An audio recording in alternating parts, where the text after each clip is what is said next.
I have to be honest with you.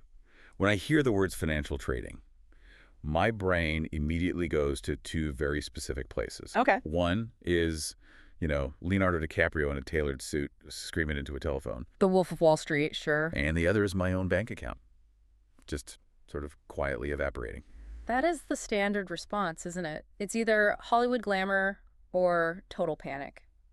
There's not a lot of middle ground for most people. It just feels like this incredibly exclusive club. Like, unless you have a PhD in applied mathematics Yeah. or an uncle at Goldman Sachs, you're basically just walking into a casino. And handing over your wallet. Yeah. Exactly. Yeah. But we have a source today that claims to completely strip that intimidation factor away. We do. We're doing a deep dive into foundations of financial trading, the beginner's blueprint. And the promise of this thing is pretty bold. It claims it's a day one guide. It's supposed to take someone like me who looks at a stock chart and just sees, I don't know, the matrix, Right. and turn them into someone who at least understands what language is being spoken. And what I appreciate about this particular blueprint is that it's not selling a lifestyle. It's not promising you a Lamborghini by next Tuesday. Yeah, right. It's focused on the mechanics, the vocabulary, and crucially, the psychology. It's the unsexy stuff that actually keeps you alive in the market. Alive being the operative word there. So for everyone listening, whether you've, dabbled in crypto and get burned or you're just curious, this deep dive is for you. Mm-hmm. We're going to try to unpack the jargon, pips, leverage, candlesticks. Mm-hmm. We need to translate all of that into normal human language. And we're going to do it using the analogies from the blueprint, which are surprisingly grounded. They use daily family life to explain complex economics. It really helps. Let's start at the very, very bottom, the definition. Yeah. Because I think a lot of people confuse trading with investing or even just working. That is the fundamental mindset shift. Mhm. Most of us are used to trading time for money. You work an hour, you get paid for an hour. Right. Trading is defined here simply as buying and selling financial assets to profit from price changes. It's result-based, not time-based. Okay, but how does that actually work? The source uses a rice analogy that I read, but walk me through it. It's the simplest way to strip away all the jargon. So imagine your mother goes to the market and buys a bag of rice for $10. Okay. She buys it not to eat, but because she thinks the price is going to rise. A week later, the price of rice hits $12. She sells it. And she made a $2 profit. She made $2. So the mechanic is just buy low, sell high. That is the entire mechanism. But here is the key question the source asks. Was she lucky or was she trading? Well, if she just bought extra rice and happened to make money, that sounds like luck. That's gambling. Precisely. And the source is emphatic about this. If you just guess, that's gambling. Right. But if your mom looked at the weather report, saw a drought coming that would hurt the harvest, understood that supply would go down, and then bought the rice. That's trading. That is trading. That is decision-making based on logic and price movement. So the difference between a trader and a gambler is the homework. Basically, yes. It's about analyzing why the price moves. Okay, but we aren't trading rice, usually. I know people trade stocks, but the blueprint lists a few other things. Forex, indices, crypto, and then it throws in this term CFDs. This is where I got a little lost. Yes. This is a huge aha moment for beginners. CFD stands for Contract for Difference, and it brings up the ownership distinction. Right, because usually if I buy a share of a company, I technically own a tiny sliver of that company. In traditional investing, yes. You can go to the shareholder meeting and eat the free donuts. But with CFDs. With CFDs and a lot of the trading this blueprint discusses, you do not own the underlying asset. You don't own the gold bars. You don't have the physical euros in your wallet. You don't own the Bitcoin. Wait. If I don't own it, what am I doing with it? How can I sell something I don't own?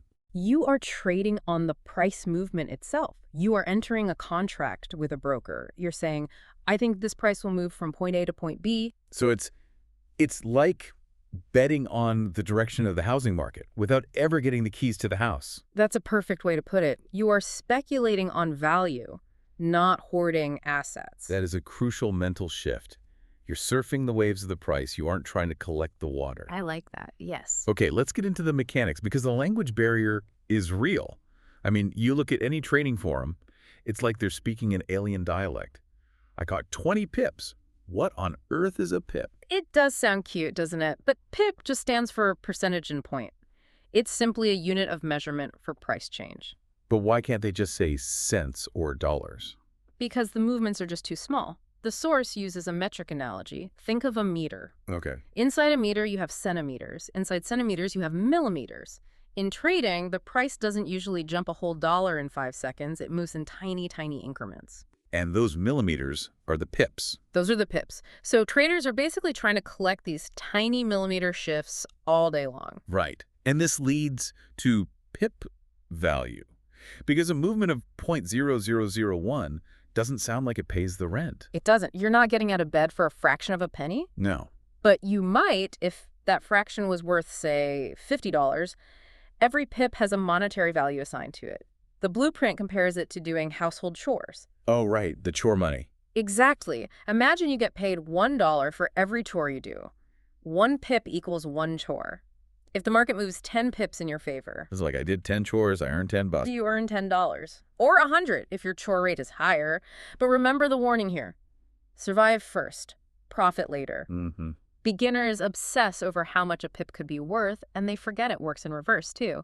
If you lose 10 pips, you just paid someone else for those chores. Which brings us to the costs. Because the guide says the moment you click buy, you're already losing money. That seems unfair. It feels unfair, and it panics every single beginner. You enter a trade, and instantly your profit loss is a red negative number. This is the spread. Okay, explain the spread. Think of the shopkeeper example from the text. A shopkeeper buys eggs from a farmer at $1. He sells them to you at $1.10. He has to. If he sold them for $1, he makes zero profit and goes out of business. And the 10-cent difference? That's the spread. In trading, the buy price and the sell price are never the same.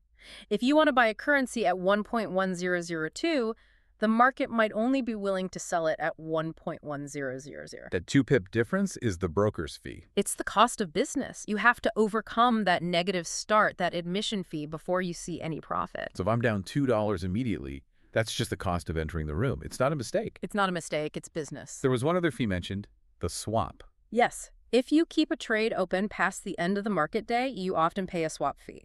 The analogy used is a parking lot. If you park your motorbike for an hour while you shop, maybe it's free. But if you leave it there overnight, The guard charges you a fee. the guard charges you a fee. So that's why day traders exist. They Yeah. want to get the bike out of the lot before the sun goes down. Exactly. They close everything to avoid those overnight fees. All right, I want to talk about the tool that seems to be the most exciting but also the most terrifying part of this. Leverage. Ah, yes. The double-edged sword. The definition is money borrowed from a broker to trade bigger. Now, to me, that sounds awesome. If I have $100 and a 1.1100 leverage, I suddenly control $10,000. Why wouldn't I do that? It sounds great, doesn't it? It's like the house down payment analogy. You put down a little cash, the bank covers the rest, you get the big house. There's always a but. There's always a but. Leverage applies to losses, too. So lay out the danger for us. Why shouldn't I just max out my leverage? The source uses a motorbike analogy here that is absolutely perfect. Think of leverage as speed. Okay, I'm listening. If you ride a motorbike at 20 kilometers an hour, that's low leverage. If you hit a bump in the road, a small market fluctuation against you, you wobble. Maybe you put a foot down. But you're safe. You don't crash. You don't crash. But if you're going 200 kilometers an hour, High leverage. you hit that same small bump and you are wiped out. Total crash. A tiny move against you can swallow your entire account balance in seconds. That is actually terrifying. It should be. So the rule for our listeners. Beginners use LW leverage, full stop. Do not touch the throttle until you know how to steer. The source even suggests starting with micro or cent accounts. What are those? Exactly what they sound like. You trade with pennies. It's like training wheels. So when you inevitably crash. And you will crash when you're learning. It costs you $5, not your life savings. When you inevitably crash. I appreciate the optimism there. It's not pessimism, it's realism. You have to pay your tuition to the market. Fair enough. Okay, let's look at the screen. We've got our account. We know the risks. Now we're staring at the chart. And it's those red and green rectangles. Japanese candlesticks. To me, this looks like matrix code. It does look abstract. But the blueprint argues that candlesticks aren't just data points open, close, high, low. They are pictures of market emotion. I love that idea, humanizing the math. It changes everything. A green candle means the price went up. The buyers are happy. Okay. A red candle means the price went down. The sellers are angry. Angry sellers. It helps you visualize the battle, and the specific shapes tell a story. The source uses these really funny family examples for chart patterns. Oh yeah, I marked these down. Walk us through the pin bar. Okay, a pin bar is a candle with a long, thin tail sticking out one side. It represents rejection. The analogy is a parent saying no. A parent saying no. Yeah, the price tried to go somewhere, the kid asked for candy, and the market slapped it back down. Can I have candy? No, that's a pin bar. Exactly. It tells you the market refuses to go in that direction. Then there's the inside bar, a small candle tucked inside the range of the previous one. It represents waiting. The family meeting analogy, right. Right. Everyone is sitting around the table. Nobody's moving yet. They're deciding what to do next. A pause in the action. And then the big one, the engulfing candle. That represents strong control. Imagine a massive green candle that completely swallows the previous small red one. The analogy is Big Brother dominating. Huh. There is no question who has the remote control right now. The buyers have completely taken over. And finally, the three soldiers. 3 green candles in a row, marching upward. That's a strong trend analogy. An army marching. And the lesson is simple. When you see an army marching, you don't stand in front of it. You fall in line and follow. You follow. It really does change the perspective. It's not just geometry. It's a narrative. Who is winning the fight? The happy buyers or the angry sellers? That's the key. You aren't predicting the future with a crystal ball. You're reading the current mood of the room. So once we read the room, we have to make a move. And I think there is a misconception that you can only make money if the economy is booming. That's completely false. In trading, you can profit in both directions, long and short. Long is intuitive. Buy low, sell high. Market goes up, I win. But what is shorting? The idea of selling something I don't have breaks my brain a little. Think of it this way. Going short is betting the price will drop. The source uses the umbrella analogy. Okay, walk us through that. Imagine, the rainy season is ending and the sunny season is starting tomorrow. You have a bunch of umbrellas. You sell them now while the price is high because it's still raining today. Right. Then next week, when the sun comes out and nobody wants umbrellas, the price crashes. You can buy them back for pennies to replace your stock. And you pocket the difference. You pocket the difference. So market crash is actually an opportunity for some people. Absolutely. Traders don't care if the market is good or bad. They only care if it's moving. Which brings us to timing. When do we do this? The Forex market is open 24 hours a day. Should I be trading at 3 a.m. in my pajamas? You can, but you probably shouldn't. Just because the shop is open doesn't mean there are customers. We need liquidity. Which is a fancy word for how busy the market is. The analogy is a crowded market versus a quiet morning. If you're a shopkeeper, you want to open your stall when the crowd is there, right? No point selling to an empty street. Exactly. In trading, the crowd appears when the major sessions overlap. You have the Asian, the London, and the New York sessions. And the magic happens when they overlap. Yes. The prime time, the absolute fire, is when London is closing and New York is opening. That overlap is when the army is marching. Beginners should trade when the market is awake, not sleepy. That makes a lot of sense. We've covered the what, the how, the when. But the source ends with the big beginner truth, the psychology. And this is the part that scares me. If the math is so simple, why do 90% of people lose their shirts? It almost always comes down to behavior, not math. Beginners lose because of high leverage, that motorbike at 200 kilometers an hour. Yeah. They lose because of emotional trading, chasing the angry sellers, or getting scared by a parent saying no. They treat it like a slot machine. The get-rich-quick curse. Exactly. Yeah. They want a result without the process. The winners, according to the blueprint, are the opposites. So. They survive because they take small risks, they have patience, they wait for that big brother candle, they don't just guess, they have a long-term mindset. There was one line in the source that I thought summed it up perfectly. Trading is not income, it's a skill. That is the ultimate takeaway. You don't become a surgeon in a weekend. You don't become a professional athlete in a week.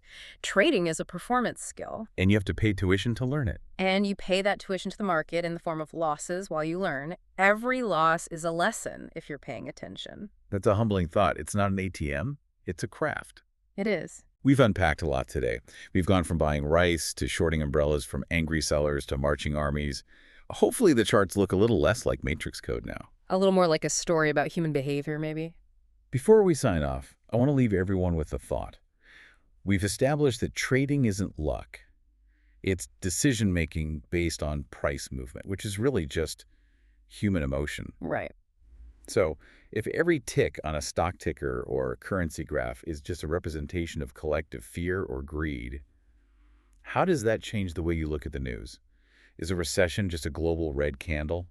Is an economic boom just a bunch of happy buyers? Hmm. If you start seeing the global economy as a collection of emotional outbursts rather than cold math, does it make it easier to understand or just more terrifying? I think it's a bit of both. The charts are just a mirror of us. Something to chew on.